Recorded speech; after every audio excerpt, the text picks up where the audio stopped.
Este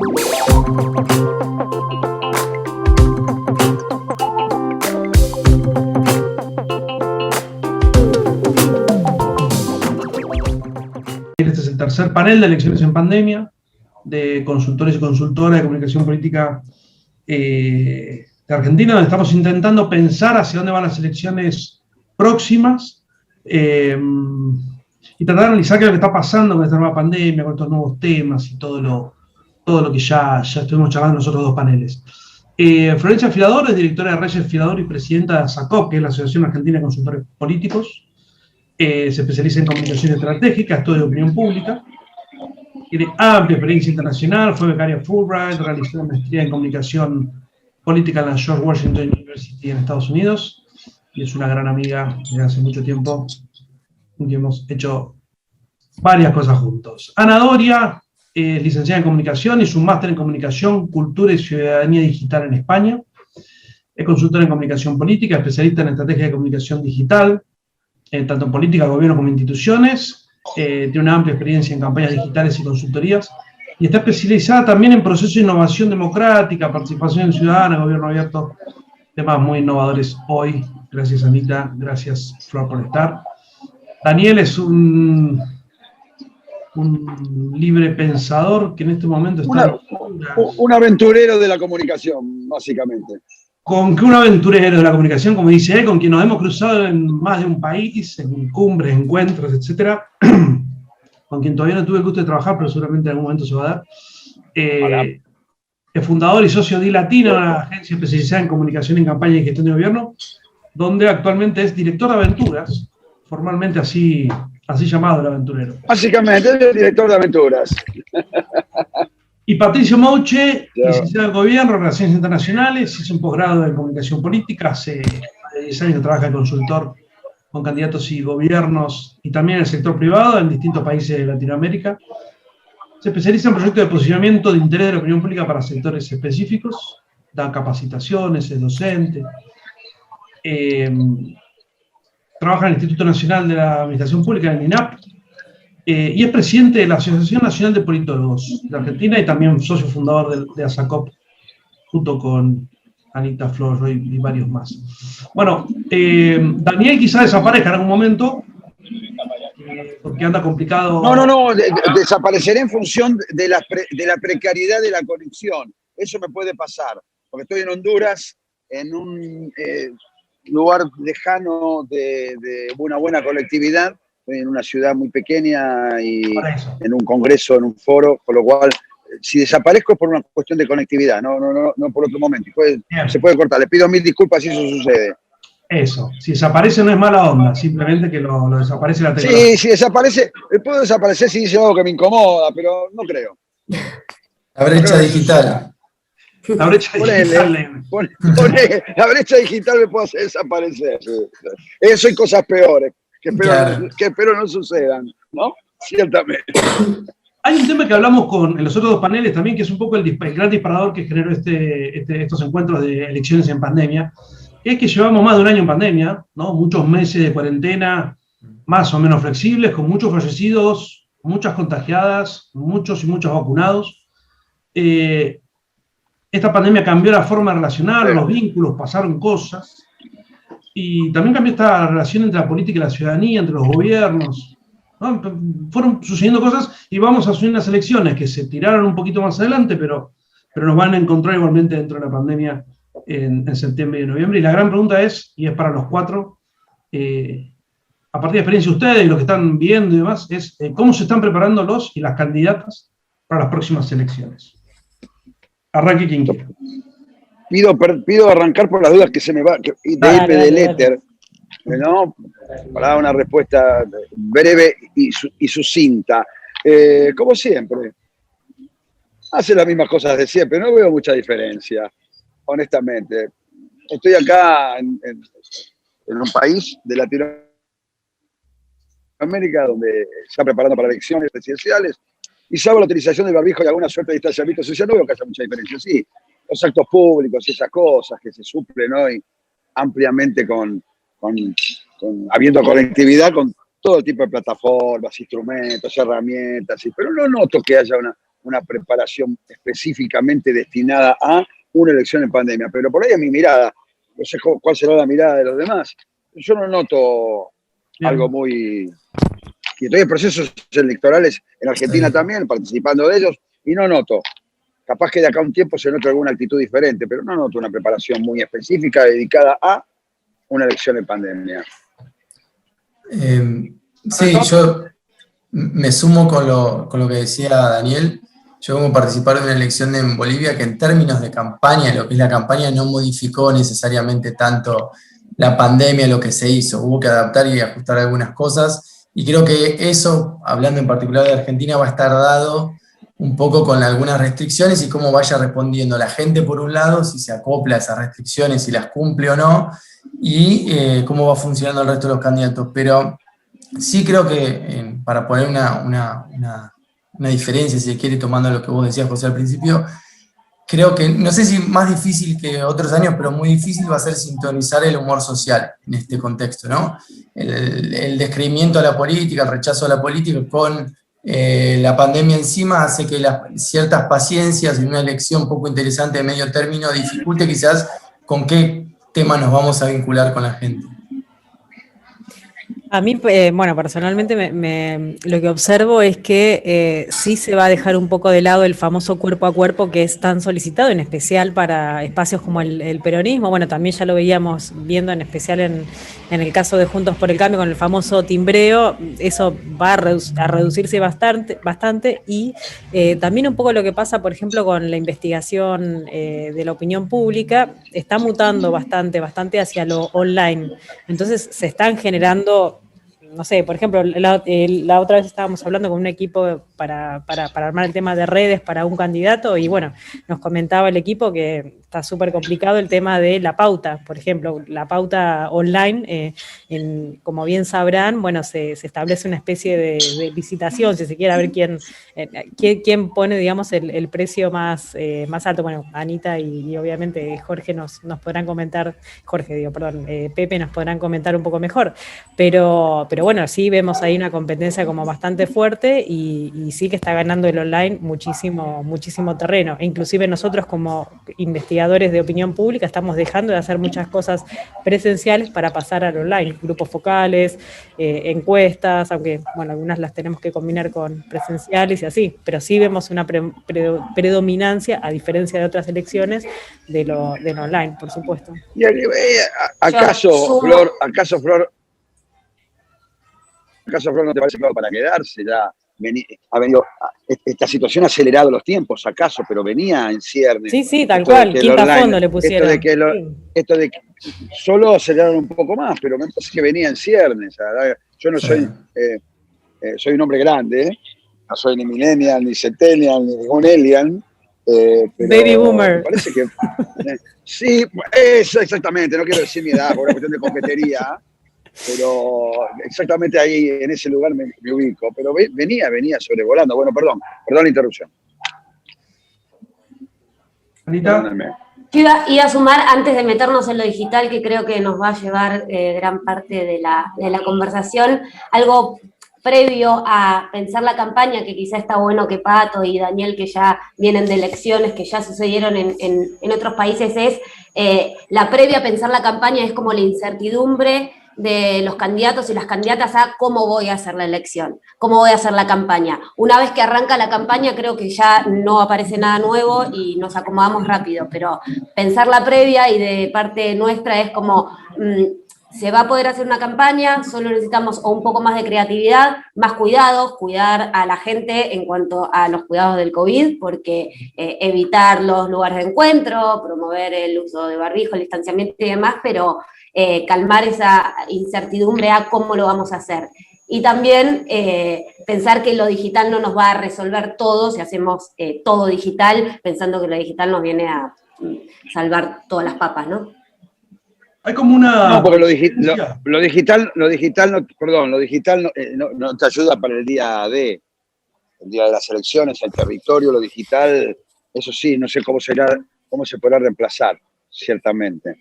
No, soy de interrumpir. De los otros paneles también, digo que en general los candidatos y las candidatas no ven grandes modificaciones pero sí todos coinciden en que hay modificaciones de la puesta en escena, ¿no? Hay modificaciones en el escenario, que hace que, por más que se hagan actos presenciales y grandes, la gran mayoría de las campañas tienen que ver con espacios reducidos, con el distanciamiento, con caminar, pero caminar no como caminaban antes, con otras lógicas, y coincido bastante con lo que decía Daniel antes, que la pandemia lo que vino es a acelerar de una manera zarpada lo digital, de lo cual venimos nosotros advirtiendo hace 15 años, que hay que ir ahí, hay que ir ahí, y la pandemia vino a dar cachetazos directamente. Pero una cosa que decía Flor es vinculada a las encuestas, y ahí te pregunto, Flor, en la estrategia de comunicación electoral, digo, las encuestas cuantitativas de los focus group, que son como los dos grandes herramientas, aunque hay otras más, y son fundamentales para medir la temperatura del terreno y demás, y la conversación pública. Digo, vos que trabajás mucho en temas de opinión pública, ¿qué es lo más importante en el momento de pensar una estrategia de campaña y de comunicación pensando en las próximas, ¿no? La mezcla entre lo cuantitativo y lo cualitativo, los focus son importantes, las entrevistas, digo, para desarnarlo un poco a quienes no conocen el trabajo más permanente, digamos, cómo es y cómo se articula, ¿se entiende? Sí, ¿para qué usamos básicamente los consultores, los estudios de opinión pública y por qué tanto énfasis en hacer encuestas y hacer grupos focales? Bueno, los usamos para entender justamente de qué se trata, dónde está parada, digamos, la sociedad, ¿no? Cuáles son las necesidades, cuáles son las cosas que les gusta, cuáles son las cosas que no les gustan, y en función de eso podemos armar. Yo siempre digo, ¿no? Es como que los consultores, creo que el desafío que tenemos es acercar esas necesidades, esas características que está planteando la opinión pública a las características del candidato o de la candidata con la que estamos trabajando. Ese es como el principal desafío que tenemos. Y ese acercamiento tiene que ser de una manera lo más natural y fluida posible, porque si no estamos imponiendo quizás características a un candidato que no las tiene, qué sé yo, alguien que de repente, no sé, esté abocado o pretenda decir que está abocado al medio ambiente y en realidad, no sé, tiene una foto cazando elefantes, como no da eso. Así que, digo, en el afán de lograr esta fluidez y esta conexión natural, bueno, justamente vamos directamente a la opinión pública, estudiándola, como bien decías, ¿no? Con encuestas, que son herramientas que tenemos, no son exactas, por supuesto, pero son un estimativo bastante fiel, muchas veces depende de cómo las hagamos y bueno, cuánto invertamos y cuánto detalle, digamos, le pongamos a su desarrollo, pero nos permiten básicamente entender cuál es el volumen de las opiniones, ¿no? O sea, cuán grandes son esas opiniones. Y por otro lado tenemos los grupos focales, que nos permiten estudiar el cómo, o sea, por qué y el por qué, ¿no? Por qué esas opiniones son así, de esa manera. José, ¿te puedo sumar algo a lo que dice Flor? Quiero vincular, rescatando la importancia de la investigación, ¿no? De que nuestros clientes tienen que hacer investigación, sea cual fuere, ¿no? Es muy importante, a un poco lo que comentaba antes Anita y lo que estábamos hablando del tema de la campaña, ¿no? Creo que la gran pregunta que está rondando ahora es cuál va a ser el tema de la campaña, qué pasa con la pandemia, ¿es COVID o no? Y haciendo pie, quizás Daniel también lo puede decir de lo que está trabajando en Centroamérica, en la elección en Bolivia, un poco la presunción era, el tema va a ser la salud en la campaña, el tema va a ser qué haces con las acciones de campaña, si aglomerás gente o no. Y ahí lo primero que encontramos es que la gente, en primer lugar, no estaba respetando, digamos, los protocolos de COVID, entonces se volvió mucho más laxo y la campaña se flexibilizó, esa preocupación inicial se resolvió sola, por un lado, y después los temas. Si no hubiésemos hecho investigación, por ejemplo, hubiésemos caído en lo obvio de decir, bueno, hablemos de la pandemia o la gestión de la pandemia, y en realidad lo que le preocupaba a la gente, en el caso de Bolivia, era el empleo, el trabajo, y creo que en Argentina, Flor, que seguramente tiene más información, lo puede chequear, el tema del trabajo y la salida de la pandemia, en todo caso, es un gran tema. Sí, solo para aportar rapidísimo, lo que sí vemos es que hay una preocupación importante, al menos en la provincia de Buenos Aires, que es donde usualmente hacemos muchos estudios, sí hay una preocupación importante acerca de la salud, pero inmediatamente le sigue la economía, ¿no? Que es un poco lo que decía Pato. Bueno, después de ¿Dónde Eso vemos estaba la luz pensando. salida del túnel? Eso estaba pensando sobre todo en nuestro caso particular, Argentina, donde vamos a encarar la elección ya con una gran masa de población vacunados. vacunada y acaso Sí. un poco más alejada de la angustia que provocó la pandemia, que fue mucha, por cierto, y que lo sigue haciendo ya. Y por ahí yo también veo que la cosa va a estar más ligada al empleo, a la plata en el bolsillo de la gente, a la inflación y algunos aspectos que, si bien son derivados de la pandemia, lo que la pandemia provocó, me parece que van a ocupar mayor centralidad, pero recién estamos, en las campañas en las cuales estoy en la Argentina, recién estamos investigando, con lo cual todavía no tengo un panorama concreto, pero me parece que, como decía recién Flor, vos decías, me parece que va a pasar más por ese lado. Daniel, Sí. vos sos Inflación, la plata, sí. vos trabajás mucho la ¿Qué? cuestión creativa, ¿no? Y Sí, nosotros somos una agencia de comunicación publicitaria, no hacemos otra cosa. por eso, digo, en un momento así, muchas veces la creatividad, y pensar más allá en lo cotidiano, buscar acciones que rompan con esa modorra existencial, ¿no? Y muchas veces se busca eso desde la creatividad. ¿Vos crees que, Somos de tomar riesgos, sí. pero ahora en pandemia y en Argentina, ¿te parece que esos riesgos pueden ser positivos? ¿Negativos? ¿Cómo ves? No, pero cuando yo hablo de tomar riesgos en la comunicación no hablo de cuestiones absurdas, ridículas, exóticas, extemporáneas. Hablo de romper, acaso un poco con el código comunicacional habitual que la política puede tener. ¿Acaso en esta oportunidad vaya a haber alguna sensibilidad especial en cuanto a cómo se comunica? Puede ser. No creo que se modifique mucho la columna vertebral de lo que es la comunicación política. Nosotros intentamos hacerlo, a veces con mayor o menor éxito, siempre dependiendo de la posibilidad que nos otorguen los candidatos, que también tienen que ser permeables a que uno tome riesgos de la comunicación. Pero no creo que la creatividad se va a mantener. Quienes hacen determinado tipo de creatividad o tienen determinado estilo de comunicar, lo seguirán haciendo, y así, y tal, como dicen acá Ramón y Xavi Domínguez, que están conmigo y tal, y son españoles y tal. Creo que la cosa va a seguir siendo más o menos así y tal. No creo que haya y tampoco creo que haya falta mucha sensibilidad especial en este momento para comunicar. Si las cosas que vas a comunicar tienen que ver con, como decía recién Flor, con temas más relacionados no con la enfermedad ni con la pandemia, sino con la inflación, la plata, el desempleo, la angustia que eso provoca, el futuro, porque el futuro post-pandémico está cerca, en definitiva. Anita, vos trabajás en el tema de tecnología, internet, está claro que llegaron para instalarse, cambiaron todo de un día para el otro. Hoy la pandemia potenció más la presencia en el territorio digital, reconfiguró las costumbres, en sentido amplio, digamos, las costumbres ciudadanas de cada uno de nosotros. ¿Vos, cuál ves que vas a ser el rol de las redes sociales, específicamente Internet, en las próximas elecciones? Y acá hablo de el vínculo entre candidatos, candidatas y ciudadanía, ¿no? Digo, ¿qué rol le ves ahí? Recién dijiste, cambiaron todo, ¿no? Las tecnologías llegaron para quedarse, cambiaron todo, creo que cambiaron todo menos la política, porque la sociedad se adapta a las tecnologías, la sociedad le pide cosas a las tecnologías, a las redes, a las plataformas sociales, hay ahí un código, un lenguaje y un match, y la política y los gobiernos siempre quedan muy por detrás de hacia dónde va la tecnología y hacia dónde va la sociedad.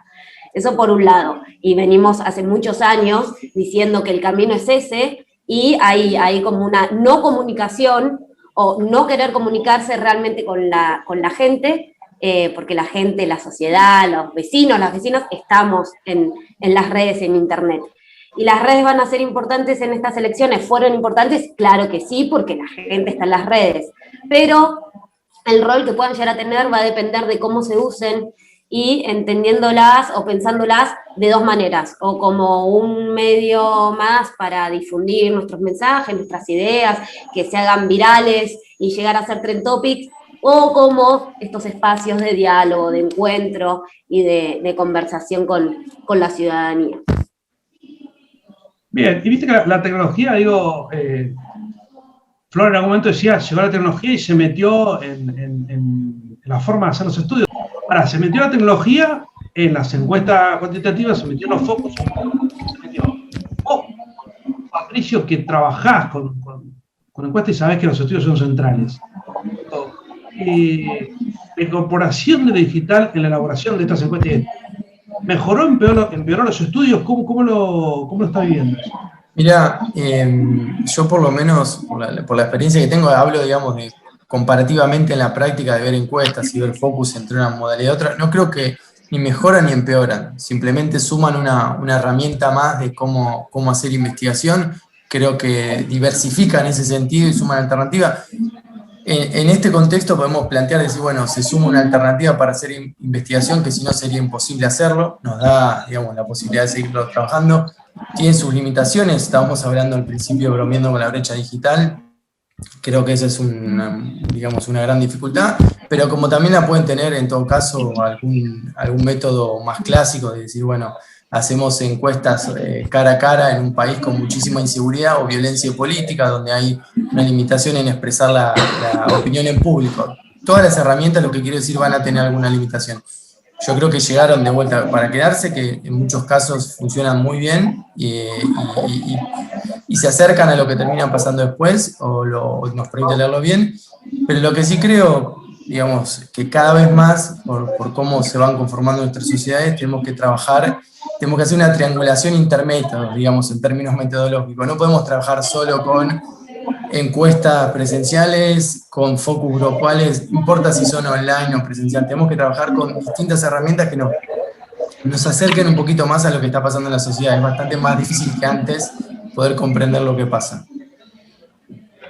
Una de las cosas que más se consume en términos de estudios, investigación, tanto en los medios como en los pasillos de la rosca política, son las imágenes positivas, negativas de los políticos, de las políticas candidatas, ¿no? Y también la intención de voto. ¿No? Es como que hay una runfla alrededor de las mediciones, ¿no? De que salen en los medios. Lo marketinero. Sí, lo más marketinero. Digo, cuando se inicia una estrategia electoral, uno trata de dejar de lado eso. Pero de alguna manera a los políticos les gusta. También son parte de ese juego de ver quién y quién no. Esos datos de imagen e intención de voto, ¿sirven o no sirven cuando estás trabajando en la estrategia, digamos? ¿Me preguntas a mí en particular? Sí, por ejemplo. Sí, por supuesto que sirven, pero son, como vos decías, está buena esta distinción, es lo más marketinero, es lo que siempre se comunica, pero no es lo que uno necesariamente le da más importancia a la hora de armar una estrategia. Creo que cuando uno arma una estrategia política de comunicación es un conjunto de variables, por lo mismo que te dije de los métodos de investigación. Cuando uno hace una estrategia tiene que entender una serie de variables. Una variable muy importante, que es la que menos se habla marketingamente, es cuál es el tema de discusión, ¿no? ¿De qué vamos a conversar? Creo que sirve, te ayuda a ver dónde estás parado, te ayuda a ver qué riesgos tenés que correr o no tenés que correr. Si estás a 20 puntos y sos desconocido, bueno, tendrás que tomar más riesgos, tendrás que volverte más creativo, un poco como decíamos al principio. Pero de vuelta, no considero que tenga la centralidad que sí le da la publicación en los medios. Son importantes. Pepe, sí, dale. Pepe, no, yo me quedé con algo que dijiste. ¿Qué quisiste decir con runfla? No, esas cosas que estás haciendo vos ahí en Honduras. No, bueno, esto claramente lo es, pero de todas maneras, me refería en relación a la investigación. Esto claramente lo es, pero de todas maneras. No, pero viste insisto, cuando tenés con runfla de investigación. No. Hace algo tipo management and fruit, digamos, por ejemplo. Management and fruta. Esa runfla investigativa que está operada, sesgada, impulsada por tal o cual, que busca escribir tal o cual cuestión que no necesariamente tenga relación con la realidad. Exacto, vos tenés estudios de opinión que usás en la estrategia y que son datos que usás para pensar los temas, para dónde ir, para el desarrollo de tu táctica. Inevitables. Y después hay estudios que están pensados para operar en los medios de comunicación, para Claro, conseguir plata, para conseguir apoyo, para cosas que quizás claro, no necesariamente son reales, sí, claro. están más inflados, ¿no? Pero ahí a mí me parece importante, perdón, me parece importante, bueno, nada, apoyar lo que estaba comentando Pato respecto de para qué usamos los estudios de opinión pública en las campañas. Básicamente los usamos para conocer el contexto y es importantísimo. Y digo esto porque no los usamos para, obviamente que es importante ver cuán lejos está, no sé, el primer candidato del segundo, y más si estamos trabajando con el segundo, o con el primero, en cualquiera de las dos situaciones. La cuestión es, no los utilizamos como si fuesen una bola de cristal que nos van a predecir los resultados, que es un poco la presión que se le pone desde los medios. Y sí, es verdad que quizás algunas encuestadoras se prestan a eso, y me parece que no está bueno porque terminamos todos como cayendo en la misma bolsa, ¿no? Pero bueno, quiero insistir mucho eso, los consultores terminamos en realidad trabajando con los estudios de opinión pública, más que nada para conocer el contexto, qué está pasando. Eso es lo que es nuestra brújula, digamos, es nuestra guía, y no es que solamente vemos el dato de la imagen del político o la intención de voto. Sí, y como regla, quizás casi que podríamos decir, perdón, Daniel, que la información más importante no se publica, digamos, no se conoce. Entonces, cuando vemos esas cuestiones, sepamos que pueden ser verdad o no, pero que suelta de por sí no dicen tanto. En el chat pregunta Daniel Lutsky, ¿qué efectos, y le digo a la gente que quiera pregunta en el chat y vamos viendo, ¿qué efectos le encuentran a las encuestas digitales? Especialistas. Yo creo que parecen de algún sesgo, pero yo soy un lector de encuestas, no un realizador de encuestas. Claro. Es que acá hay un par de cuestiones. Por un lado, una encuesta digital puede realizarse a través de distintas metodologías. Una metodología muy común es, por ejemplo, a través de poner pauta publicitaria. Entonces uno está scrolleando, no sé, en Instagram o en Facebook y ve la publicidad, contestar una encuesta para ganarte tanto. Entonces doy clic y de repente ahí veo la encuesta y la hago. Como todo, como bien señalaba antes Pato, todas las metodologías tienen aspectos positivos y aspectos negativos. El aspecto positivo de las online es que son relativamente accesibles, no son de las más hiperbaratas en el mercado, pero son bastante accesibles, se responden de una manera muy fácil, inclusive tiene una interacción muy buena con el usuario, con quien responde, por cómo está... uno va marcando las respuestas y enseguida te pasa a la próxima pregunta, claro, está muy buena, puedes yo las prefiero por sobre las IBR siempre, pero esto nada más que tiene igual su sesgo, porque de repente en las online lo que encontramos es mucha gente con mayor nivel educativo y con muchísima gente en el rango de edad entre 30 y 50 años. Pero nos quedamos con muy poquitos jóvenes y de menor nivel educativo, que es muchas veces donde ahí se termina de cocinar, digamos, la elección o los resultados electorales. Y además tenés el sesgo fundamental de la conectividad, de la capacidad de tener un en Argentina eso igual está, por suerte, bastante cubierto, mejor cubierto que en otros lugares. En Argentina sí. Digo, si vamos a otros países, no. Es difícil. Pero en Argentina puede ser que así sea, puede ser. Sí, pero Flor, en algún punto es decir, bueno, la telefónica a veces tenés problemas con la penetración de los teléfonos fijos en su momento, los celulares, con las online y la cobertura o el acceso a datos, las presenciales, si es el lugar, si es remoto o no es remoto. No, las presenciales para mí el principal problema que tienen es que son carísimas, pero para mí son imbatibles, es como la mejor forma de investigar. Totalmente. Insisto siempre en Argentina, ¿no?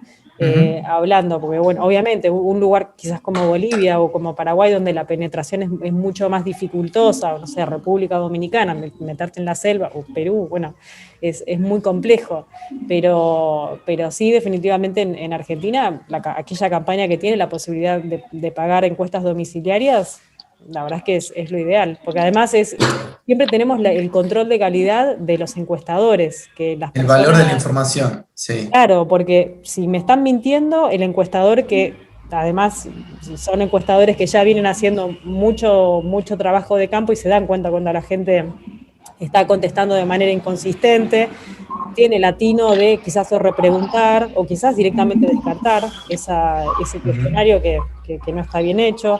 Digo, hay una serie de cuestiones que el humano, digamos, presenta una ventaja enorme a comparación de una máquina.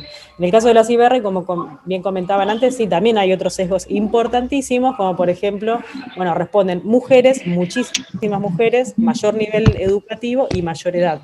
Y eso en general termina traduciéndose en encuestas, en respuestas mucho más conservadoras, digamos, ideológicamente hablando, ¿no? Entonces, ahí también hay un sesgo. Entonces, bueno, si queremos bajar los costos, definitivamente tenemos que mezclar metodologías. Y si no, vayamos al domiciliario. Pero Pepe, acá veníamos a hablar de cuestiones que tenían que ver con lo disruptivo, la disrupción y estas cuestiones. ¿Cuándo lo vamos a abordar ese tema que en este preciso nos momento provoca? Daniel, porque... Estamos aburriendo con metodología, perdón. No, por eso mismo, no, por favor. Estamos sentando las bases para que... Daniel, viste que vos sos policía. Sí, querido. La policía cuenta historias a través de imágenes que generan emociones, ¿no? Como que te intentan hacer esas cosas. Intenta conectar con las emociones que ya están en el otro previamente, ¿no? Eso es lo que intentamos. Eso, contame las eso. Las emociones están en el otro siempre. Uno lo que busca es conectar con ellas de manera tal de influir en la elección y en el voto. Pero las emociones están en el otro. La cuestión es tener la información correcta como para conectar con ellas. Y no creo que sea de lo disruptivo que eso suceda. Entendiendo lo disruptivo, a ver, leía el otro día por ahí que algo disruptivo era un hecho que ocasionaba un cambio determinante, ¿no? Me parece una definición bastante acertada a mi criterio. Y si deberían los políticos, en tal caso, hacer acciones disruptivas y tener comunicaciones disruptivas. Y desde esa perspectiva sí deberían hacerlo. Ahora, aquí es donde puede empezar la confusión. ¿No? Y hacer algo disruptivo es hacer algo excéntrico, alocado, extemporáneo, absurdo, ridículo o extraño. Me parece que no debería ser el camino de lo disruptivo. Si acaso, vos habías puesto ese ejemplo de lo que había dicho Biden. Biden fue disruptivo en ese comentario que hizo acerca de decir a los empresarios que paguen más, porque provoca un hecho que acaso sea un cambio determinante. Que un presidente de los Estados Unidos le diga a los empresarios, muchachos, paguen mejor el salario, por lo pronto es una cuestión disruptiva. Es un hecho que determina un cambio, que no estamos acostumbrados a ver. Lo que declaró Biden, nosotros no estamos acostumbrados, ni mi generación de baby boomer, como dijo Flor, ni la generación de ustedes que son mucho más jóvenes que yo, estamos acostumbrados a escuchar de un presidente americano que le diga a los empresarios, miren muchachos, si quieren, si no les molesta, páguenle mejor a la gente. Digamos, eso sí es un hecho disruptivo. Luego, comunicación disruptiva se puede confundir con cualquier disparate, con ese candidato que no me acuerdo cómo se llamaba del norte que bailaba con la canción de Igual la Abuela, que no me acuerdo cómo se llamaba. Sí, Guayar, sí. Guayar, por ejemplo. Guayar. Eso no es disruptivo, eso es ridículo, extraño, extemporáneo, todas las cosas que dije antes. Luego, ¿podés hacer cosas disruptivas de la comunicación? Sí, siempre. Pero es dificilísimo hacer algo disruptivo, inteligente y que no caiga en lo ridículo. Porque siempre la tentación está, como bien decía, en sumarse a eso. Algo que en la línea de lo que decía recién Daniel y pensando en las acciones disruptivas, cuando leía el nombre del panel, acciones disruptivas, estuve pensando un montón qué son acciones disruptivas y me puse a pensar de por qué no empezar a hablar y a proponer ideas disruptivas, propuestas disruptivas. La acción disruptiva es cortoplacista, ni siquiera nos asegura votos y nos puede llevar al ridículo, recién lo decía un poco Flor, ¿no? Y en el contexto... o no, si está bien hecha. Pero... No, me digo, iba a decir otra cosa y te interrumpí, seguí. Perdón. Que, nada, pensaba esto, en pensar en ideas y en propuestas disruptivas, en que muevan un poco las estructuras en donde estamos paradas como sociedad, y en relación al contexto y en donde estamos. Venimos de gobiernos latinoamericanos donde la desconfianza va decreciendo, las instituciones públicas van decreciendo, entonces me parece que no hay que pensar... Está bien, una acción disruptiva nos puede dar conocimiento, imagen, nos pueden votar o no, pero me parece que hay que empezar a pensar en cuestiones un poco más profundas desde lo disruptivo y desde romper determinadas... Sí, yo estaba tomando un poco lo que decía Anita de repensar esto, o pensar, mejor dicho, en clave de política, qué es ser disruptivo, qué podía ser disruptivo en esta campaña, qué significa eso, que un candidato antipandemia sería disruptivo, o qué, y en todo caso también plantearnos creo quizás, decir, bueno, esto me ayuda a revisar la necesidad, más que la importancia en todo caso, de a veces las acciones disruptivas en la comunicación política, porque pensaba en lo que a veces venimos comunicando en una campaña o en la comunicación de gobierno, que a veces es como si me da esa imagen que scrolleás el Facebook o el Instagram y es siempre lo mismo, ¿no? Entonces, van a estar X cantidad de candidatos tratando de decir lo mismo, pidiendo lo mismo, entonces, de vuelta, con esta necesidad, si quiere, de la pandemia, de que quizás algunas acciones más clásicas o de contacto con la gente no se puedan hacer, lo disruptivo quizás tenga un lugar más importante o más necesario de lo que fue antes, pero que nos ayuda a pensar y decir, bueno, tenemos que ser disruptivos, porque en este mar de abundancia de información y sobrepoblación de medios, digamos, ¿cómo nos destacamos? Bueno, la disrupción puede ser una manera de vuelta, con creatividad, no claro, con ridiculez. Ahí está el riesgo, en el que debe destacarse está el riesgo de confundir algo disruptivo con algo en toda la lista que enumeré hace un rato. Ese es un riesgo también que hay que evitar, porque disruptivo es hacer algo que provoque un hecho distintivo, determinante. En la comunicación puede pasar. Ahora, es riesgoso, porque estás en el filo de caer en eso que vos acabas de decir. Pisar la banquina y pisaste la banquina y podés terminar volcando. Hay Juan en el chat, Juan Serra, trabajo. Pregunta, en base a este debate que está dando, dice, ¿tiene la posibilidad de los dos grandes frentes electorales, imagino que Juntos por el Cambio y el Frente de Todos, de llevar adelante hechos disruptivos o comunicaciones disruptivas? ¿Cómo ven ustedes? Porque una cosa es más simple desde la izquierda de la derecha, más chicas, más provocativas, ser disruptivo quizás por un intento de llamar la atención, de existir y demás, que ser disruptivos desde los grandes que tienen las posibilidades de ganar, vinculado al teorema de Baglini, ¿no? Y las posibilidades más lejanas y demás de llegar. No, vos podés ser disruptivo en la medida que logres conectar con la emoción del otro, provocar determinado tipo particular de emoción con tu comunicación puede ser un motivo de disrumpir. Pero siempre desde alguna emoción creo que se puede, ¿no? Y no necesariamente tiene que ser un partido grande, un partido chico, un partido lejano al poder, un partido cercano al poder. Todos pueden emocionar con una comunicación, todos pueden conectar con la emoción. Yo creo que es una decisión del otro, en ese sentido. Sí, puede ser, que no depende de los publicitarios. No, depende también más que nada, de una estrategia. Por eso decía Pepe, ¿no? Esto de que es más fácil quizás salir con una propuesta mucho más disruptiva. Lo que pasa es que por ahí se pasan de mambo, o la extrema derecha o la extrema izquierda con estas propuestas disruptivas, ¿no? Y pero por una cuestión de que la gente diga, bueno, mira, proponen estatizar todos los bancos.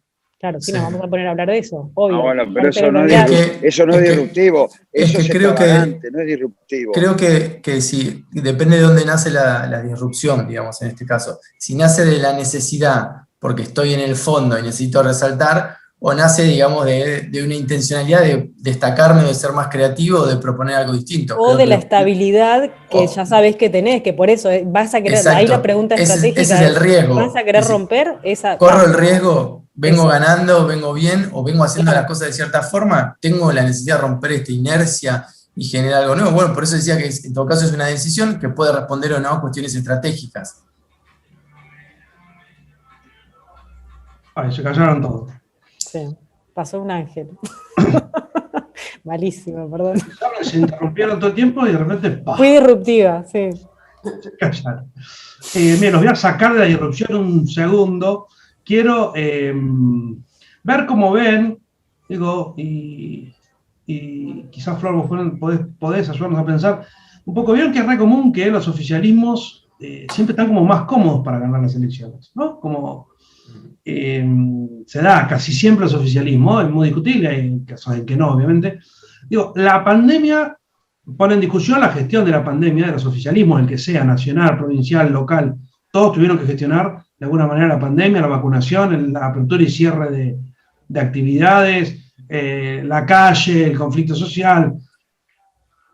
Vos y el resto también, ¿no? Pero ves que siguen estando más cómodos para ganar.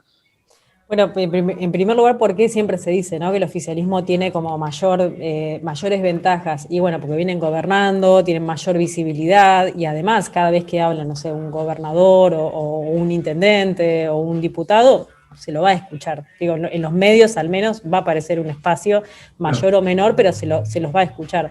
Eso es en condiciones normales, digamos. En condiciones de pandemia, hasta ahora igual estamos teniendo, bueno, solo 2 elecciones que se dieron, la de Jujuy y la de Misiones, donde vemos, igual está bien que cada una tiene como sus particularidades, no podemos generalizar lo que pasó en esas provincias para todo el resto del país, pero a mí me da la sensación que hay una especie de inercia a apoyar a los oficialismos, en especial en tanto y en cuanto, bueno, todo el tema de la vacunación está proliferando y está llegando. Y no es que solamente llega en los diarios y lo vemos en los títulos y nada más. O sea, nos enteramos todos, o hasta quizás algunos ya están vacunados, o por hermanos, o por padres, o primos. O sea, se está viendo que eso efectivamente está generando, se está moviendo. Más lento, menos lento, con mayor, menor crítica, pero está pasando y justamente es hoy una de las principales solicitudes que tiene la opinión pública y la sociedad para poder empezar a avanzar, y además eso está como todo vinculado, ¿no? Porque en la medida que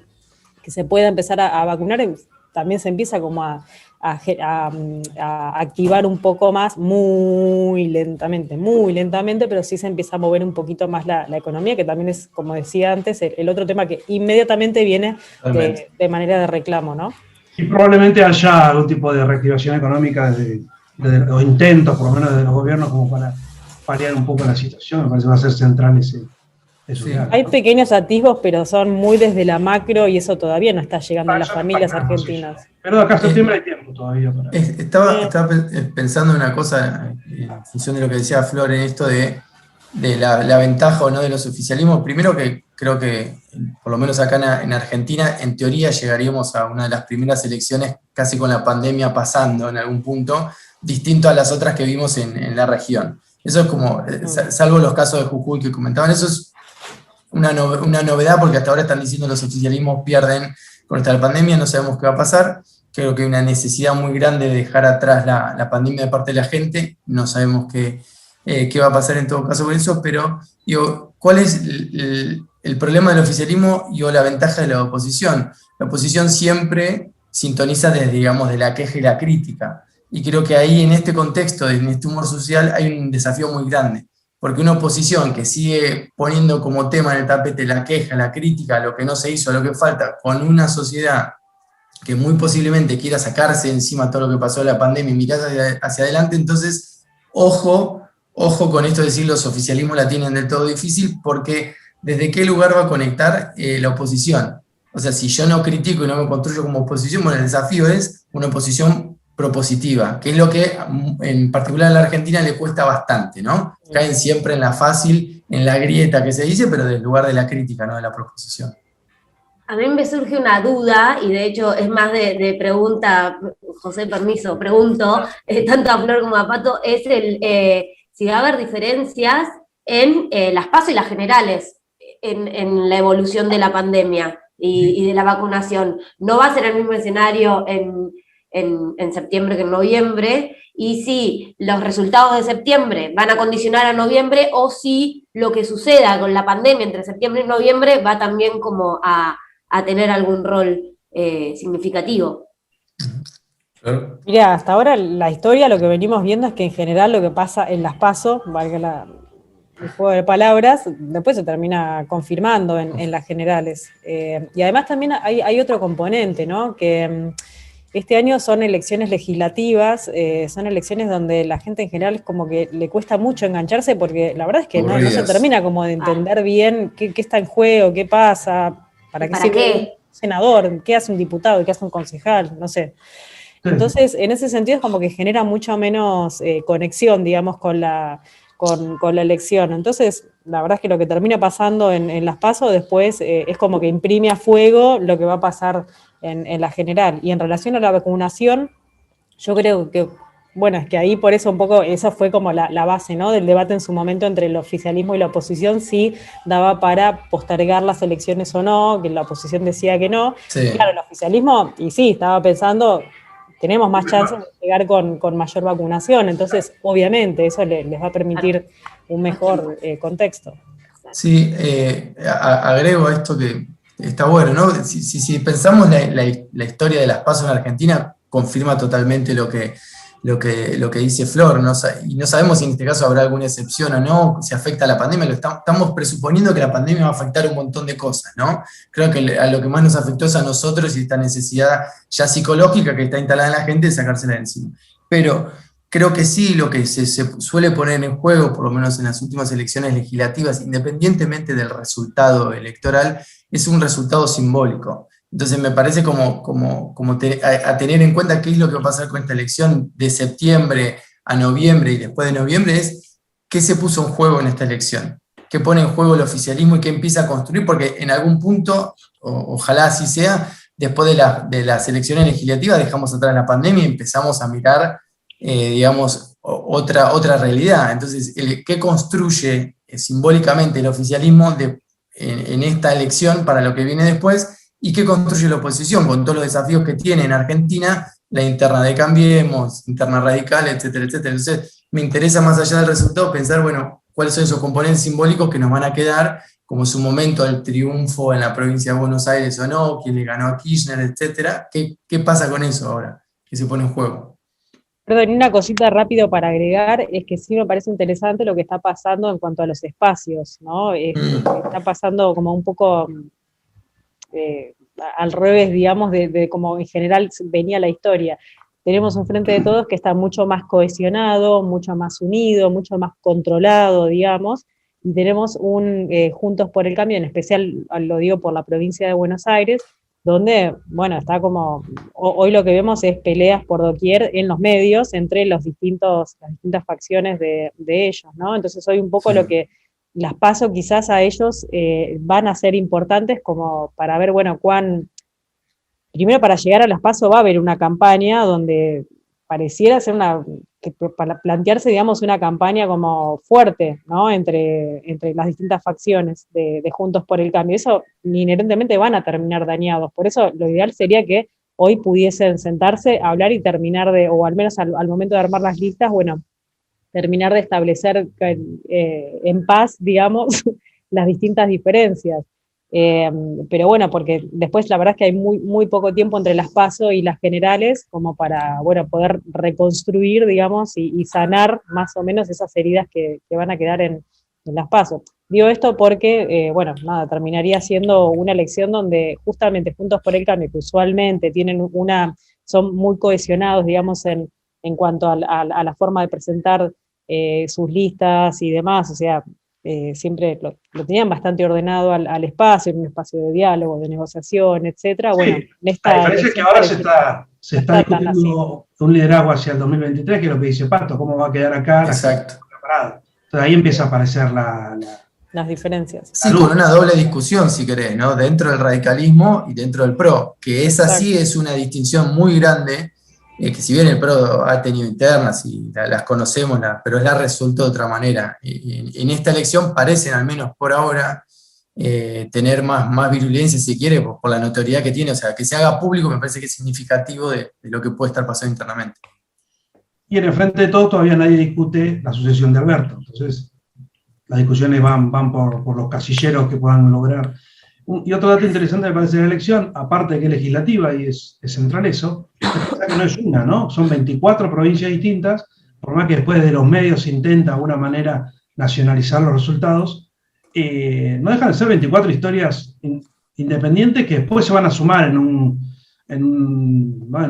hilo nacional, pero eso también me parece que es central para entender que van a ser distintas. Sí, y esa sumatoria no es menor, porque en el caso digamos, del oficialismo, supongamos, pierde la madre de la elección, que es la provincia de Buenos Aires, digo la provincia de Buenos Aires porque le han querido hacer la elección legislativa un poco más ejecutiva, como quién ganó la provincia de Buenos Aires, cuando es una elección legislativa, pero esa configuración en el resto del país quizás le termina dando un Congreso favorable que le permita gobernar y gestionar muy cómodamente los 2 años que tenga por delante. Entonces, no es menor ese mapa que vos empiezas a armar.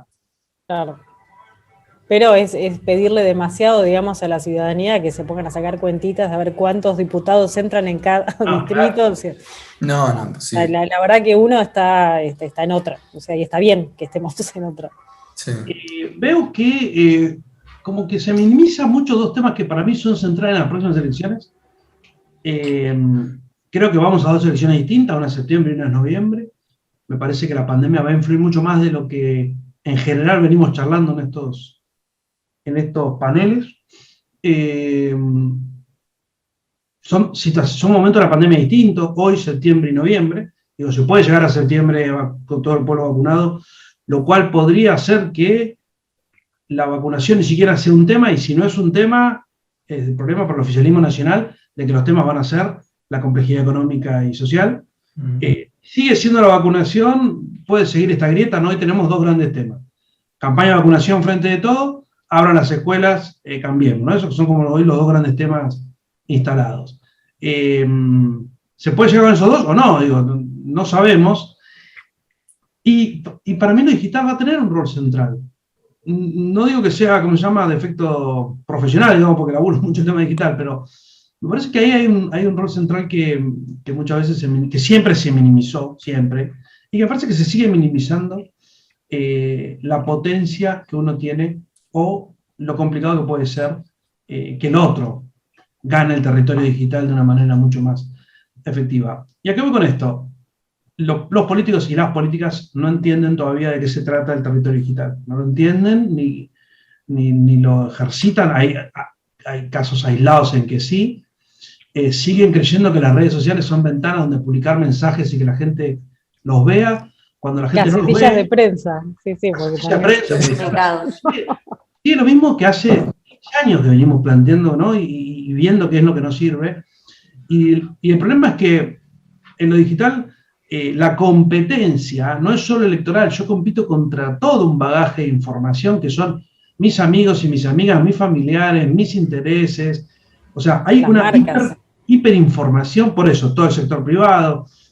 Entonces, digo, está claro que el 98% de los políticos y las políticas en Argentina no entienden cuál es la potencia y el rol que pueden tener las redes e Internet. Y creo que a nosotros también nos cuesta un poco. Y por eso, digo, una de las cosas que venía pensando mientras hablábamos es que contar historias en las redes sociales se fue convirtiendo cada vez como más en la acción central de los ciudadanos y las ciudadanas. Digo, todos nosotros contamos historias todo el tiempo, o leemos historias de otros que están contando, ¿no? Entonces tenés Facebook con un rol, Twitter con un rol, Instagram con otro, viene una y corre a la otra deja de funcionar, o nos parece. Digo, nada, redes, ¿qué ven? ¿Qué es lo digital? Quizás Anita que trabajamos en esto, pero obviamente Flor, Patricio. No, yo arranco solo para decir sí, que hace un montón de años que venimos diciendo lo mismo y el uso de las redes sigue siendo similar. Y van cambiando, las redes van cambiando. Hoy está TikTok, hace 2 años TikTok no estaba, y es una de las grandes dudas, es, ¿entro a TikTok o no entro a TikTok? ¿La política entra o no entra a TikTok? Y me detengo un segundo con TikTok porque son muy poquitos los políticos y políticas de Argentina que están en TikTok, pero las elecciones que pasaron en Ecuador, y las invito a seguir a quienes fueron los principales candidatos de Ecuador, porque todos todos, y fueron todos candidatos hombres, estuvieron en TikTok y todos tuvieron sus usuarios y son muy curiosos verlos. Entonces, sí, las redes van cambiando y cada red, como decías recién, José, tiene como sus lógicas, sus códigos, sus públicos, y lo importante es estar en las redes, pero saber cómo estar en cada una de esas redes y tener una estrategia para cada una de esas redes. No pensarlas a todas por igual, no pensar a Twitter igual que Facebook, porque la gente que está en Twitter no tiene nada que ver con la masividad de los más de 30 millones de usuarios y usuarias de Facebook ahí en Argentina. Y en Twitter sabemos que está más el microclima y los periodistas y la política, y que en Instagram hay imágenes y están las historias, y cada red tiene su código, su lenguaje, y hay que adaptarse a esos códigos y a los públicos. Sí, totalmente, Anita. Sumo a lo que decís, que toma un poco, José, la dificultad de la política para moverse en el mundo digital, en el mundo de las redes. Creo que es porque, en primer lugar, siente que los expone de más, y eso es algo que al político parece que le gusta, pero no le gusta, digamos, no lo termina soportando tan bien, y que debería hacerlo porque la política tiene esa función y tenés que conversar con la gente. Y después porque creo que los obliga a mantenerse ágiles, y el político la cosa nueva no le gusta tanto, y sobre todo le gusta hacer siempre la cosa a su manera, ¿no? Entonces hay que pasa muchas veces queriendo trabajar algunas otras cuestiones. Las redes te obligan, como dice Anita, salió TikTok, salió esto, te obligan a hacer las cosas de otra forma, y muchas veces la política quiere hacer las cosas como las viene haciendo desde hace tiempo. Bueno, muchos de nosotros hemos luchado con decir: no subas esta foto atrás de un escritorio, o no digas que estuve con 7 funcionarios y el beneficio de la gente al final. Y eso es una discusión que la da prácticamente todos los días, pero porque la política se alimenta de ella misma, y el político es parte de eso. Entonces la red le rompe eso y les cuesta entenderlo. Creo que son muy, muy útiles, tomando lo que vos decís al principio. Creo, a veces te voy a decir que sí están sobredimensionadas, a veces están sobredimensionadas y subdimensionadas, me parece, dependiendo del caso. Ni una cosa ni la otra, es una herramienta más, y que la problemática que tiene también es decir, bueno, ¿cómo suplimos en este caso el cara a cara, que es el fuerte de la política, el contacto con la gente? Sobre todo si tenemos un candidato muy carismático. El carisma en la red se pierde, entonces ahí hay digamos que hay que ajustar. Pero no, sí que ¿por qué se pierde? Sí, no necesariamente, depende no cómo se pierde las historias. Y, claro. pero no, por lo menos cuento el caso de Bolivia, tenemos un candidato que trabajamos ahí muy, muy carismático, TikToker por naturaleza, pese a que era mayor de 40, la rompía en TikTok y le iba muy bien, algo muy llamativo, pero creo que el mayor insumo que tenía él era la relación que tenía con la gente, cómo se abrazaba, cómo se vinculaba, cómo charlaba. Eso era algo muy positivo, que lo veías y lo capitalizaba cuando estaba mano a mano. Por lo menos él en todo caso, con la salvedad, en una pantalla se reducía muchísimo esa naturalidad. Pero hay algo central que dijiste vos: la política es ese cara a cara y es ese vínculo. ¿Sabes qué es lo que me parece que todavía no entendieron? Es que pueden usar las redes para eso. Eso es verdad. Porque, y lo hemos hecho, lo hemos hecho 1000 veces, el vínculo directo, y la diferencia entre estar en un barrio que hablas con 20 personas y que te frena una señora en la esquina y estás 40 minutos hablando con esa persona, 40 minutos en Facebook hablando uno a uno, tiene un impacto desubicado. Hay algo en la frivolidad, de hecho acá mismo nosotros, en que faltan los olores, faltan las texturas, falta, obviamente, la presencialidad, te da todo eso.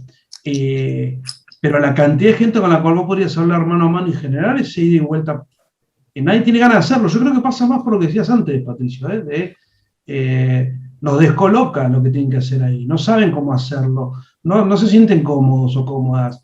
Es que se quedan, perdón, en general lo que vemos es que se quedan pensando en un vínculo unidireccional, que es usualmente lo que pasa con los medios tradicionales, ¿no? de comunicación, digo, claro. De vista de televisión o de radio o de diario. Y es otra la lógica. La lógica en las redes, la idea justamente es vincularse, o sea, esto de uno a uno, y también esto, ¿no? Que siempre pasa que quizás un community manager alguien que está tomando, digamos, y escribiendo en las redes de los candidatos sin ser los mismos candidatos, pero porque no están, por lo que decían los chicos, ¿no? Anita y Pato, no, por distintos motivos no quieren, no pueden, o cuando lo hacen, como en el caso del presidente, lo hace, no sé, a las 3 de la mañana y sale cualquier cosa, y no hay filtros ahí. Entonces digo, ni muy, ni tan. Es difícil encontrar el balance, pero yo creo que un poco toda esta situación, ¿no? En especial de la pandemia, que nos obligó a meter ahí un turbo a todo lo que tiene que ver con el online, nos está a todos también como reeducando mucho más en el tema para poder entrar. Creo que esta elección es una buena oportunidad, ¿no? Como para aprovechar eso, porque como decíamos antes, o sea, no va a haber tanto cara a cara o tanto contacto directo con los ciudadanos, aún a pesar del avance de la vacunación. Sí, para completar un poquito, lo que siempre pienso con estos cambios es hasta dónde llegan, porque a veces uno los piensa con esa mentalidad urbano, digamos, de grandes ciudades, y cuando uno empieza a recorrer, quizás en otros lados esto todavía ni se está viendo. Digo, ustedes lo saben mejor los que trabajan en el universo digital en particular, que hay países o hay ciudades que Instagram no funciona. Y nosotros ya no estamos diciendo, bueno, ¿qué pasa con TikTok, ¿no? O Twitter, y están en Facebook. Entonces, el tema ahí está, pero ahí es lo mismo que la estrategia, que la tradicional. Pues decir, che, ¿qué funciona en el pueblo? ¿Funciona el diario del pueblo? ¿Funciona una entrevista en la radio del pueblo? ¿Funciona la tele? Eso te cambia la realidad en cada país, en cada ciudad. Las redes es lo mismo, ¿no hay? No, sí, totalmente, pero para sopesar, digo, el peso de lo digital versus algunas situaciones particulares. Es saber dónde está la gente y dónde está tu gente, tu público, exacto, tus potenciales votantes y con quién vos te querés conectar. Y a veces suena como un poco la incoherencia de la política de tener este miedo o este rechazo a estar en las redes, porque la gente está en las redes. Vos no querés estar donde está la gente, no querés hablar con la gente, no querés contarle tus ideas a la gente. Entonces, a veces queda ahí como una cosa media rara de cuál es, hacia dónde vas como político o política, ¿qué querés? Claro. Bueno, es tarde, gente, son 7:15 ya. Queríamos redondear en una hora, me encantó el debate. El disruptivo aventurero de repente nos abandonó. El disruptivo desapareció. Fue disruptivo al 100%. Disruptivo. Espero que esté bien en Honduras. No, pero en serio, gracias Flo, gracias Anita, gracias Patricio, gracias Daniel también. Gracias a vos. Sí, gracias a vos por la invitación. Gracias. Y nada, nos vemos el jueves que viene. Cuídense, gracias por todo. Muchas gracias. Nos vemos. Chau. Chau.